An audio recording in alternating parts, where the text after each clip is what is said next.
Welcome to the Tech Egg. Don't get scrambled. Enjoy the video. You're ready. Confirm your AT&T home phone line is active, the base is powered, and you have your account PIN.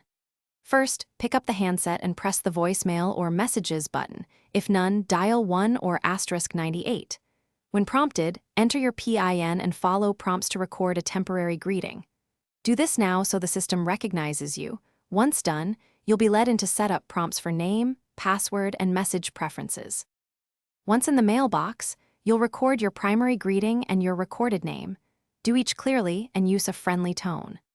Next, change the default PIN to a secure 4-6-digit code and enable remote access if you want to check messages from another phone. Make sure to set notification preferences so you receive alerts or no alerts as desired, and choose whether saved messages auto-delete after X days. These choices control privacy. To finish, play back a test message and your greeting to confirm clarity and correct mailbox settings. Then hang up and call your number from another phone to test that the voicemail answers and lets you access messages remotely. If you can't reach voicemail, restart the base unit and retry entering the PIN. Make sure you're using the correct mailbox number.